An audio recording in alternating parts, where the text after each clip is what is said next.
Okay guys, Mr. B here. I'm going to go through the practice worksheets that we covered today in class just to give you more help so that you guys can study this stuff and hopefully get a good grade. Number one here on the practice worksheet, we got each triangle has three medians. That's just knowing the definitions and knowing what a median is and reading the notes. There's one median, there's two medians, and there's the third median. Every triangle has three because there's three vertices in a triangle.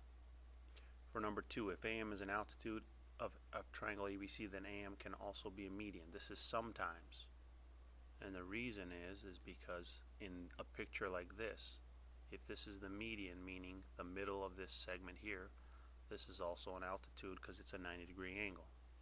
So for one it's always, and for number two it's sometimes. Okay, let's move on to number three here. Three medians of a triangle intersect at a point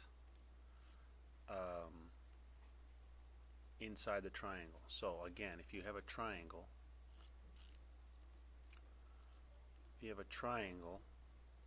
and there's three medians, they always intersect in the middle,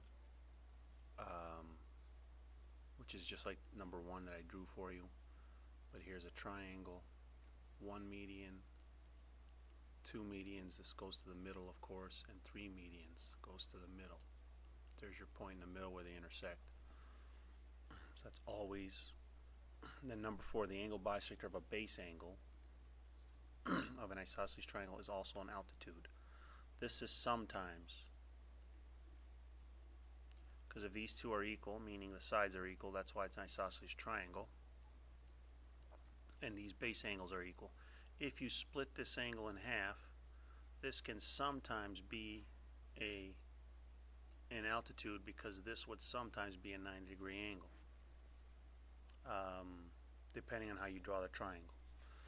Usually it would not be, but it's sometimes. Okay, let me move on. 5. So for number 5 here, here's the picture that we use, and we're going to use the same picture for 5 and 6. Again, it says EG is a median, therefore this is the midpoint of this segment, therefore this segment equals this segment, so 8x minus 17 equals 3x plus 3. Okay? And when you solve that equation, you have to go back to algebra, think about your algebra, concentrate on what you're doing and get it right. You want to subtract 3 here. This goes away. This leaves you with 5x minus 17 equals 3.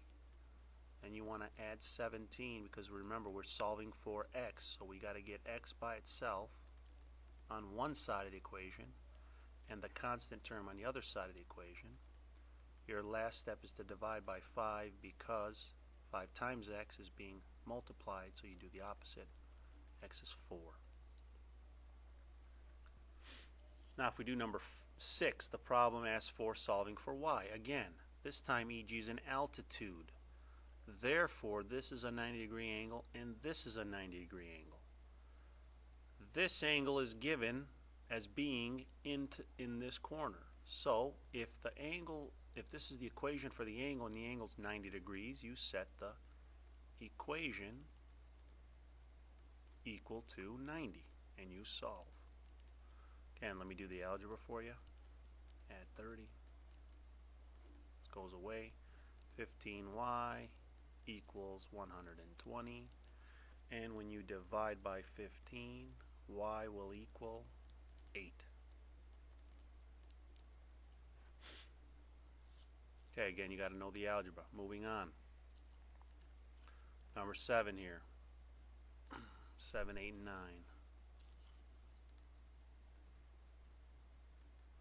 So we got EG is a perpendicular to and bisects DF.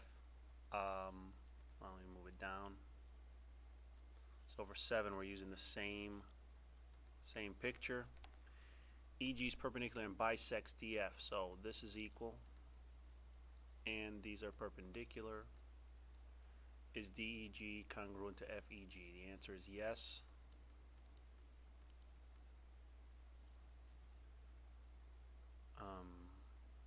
Because this angle split and these two segments are equal. But you don't need to justify your answer on a test or quiz. Number 8.